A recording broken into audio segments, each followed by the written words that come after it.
Hi Tappers. Today I'm going to give a bit of an inspirational speech. Not written by anyone else, it's mine, but my intention today is to get you to feel and to think, and feel and think in a way that motivates you. A message I've heard many times lately from a few different sources is that change won't chase you. The first time I heard it, I dismissed it as, I know this, and I went along.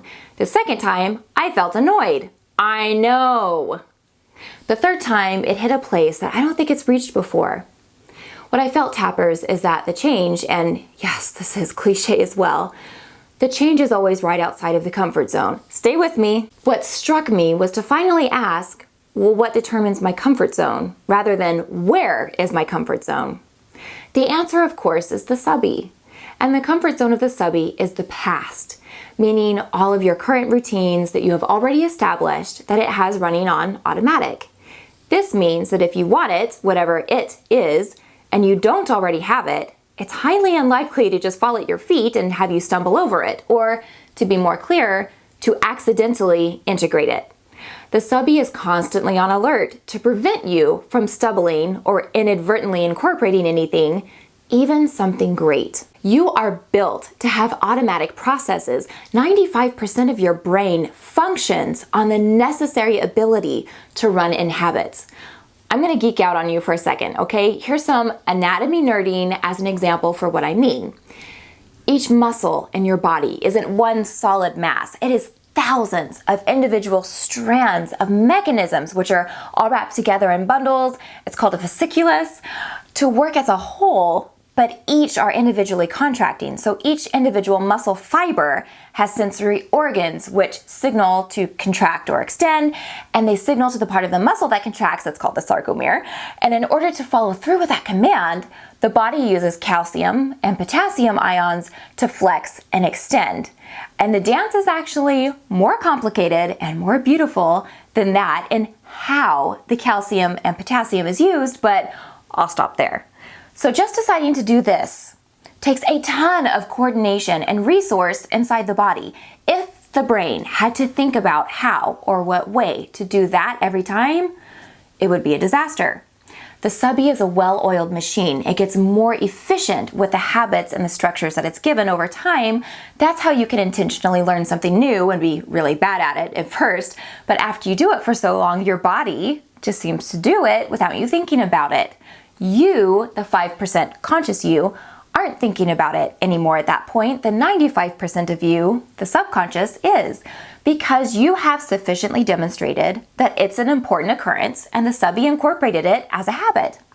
But unless what you are focused on consciously has to do with immediate survival, the subby won't care at first, or rather, it won't make it a priority. And really, can you blame it? It's doing so many incredible things for us every single moment that passes. I'm fine accepting that it would like a bit more convincing before it jumps to my every whim. So let's take this a step further. Now, instead of incorporating something new, like learning the piano, we are looking to change a habit from one thing to another.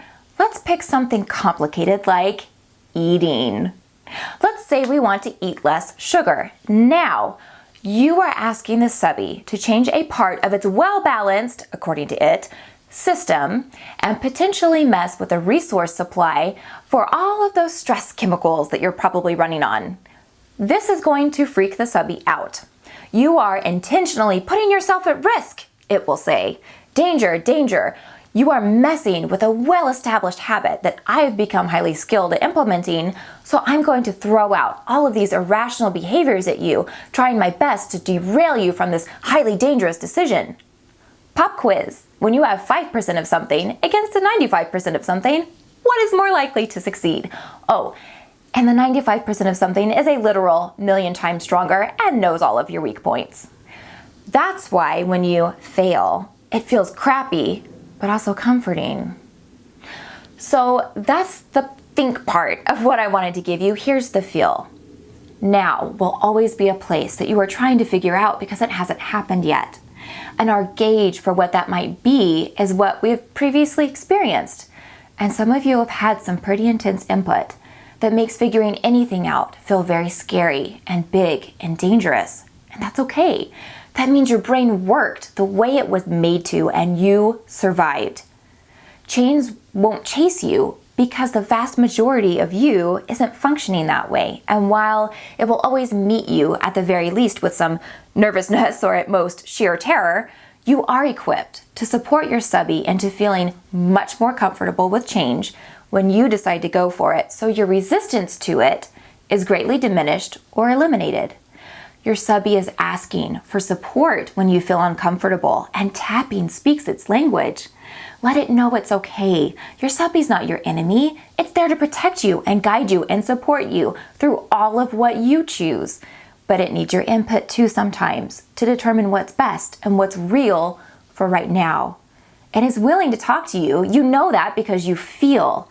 That's its language. And that's a really great thing. Talk back.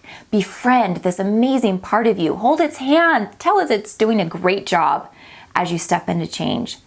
Find out how good that feels and see how fast you start to fly. I'll see you soon.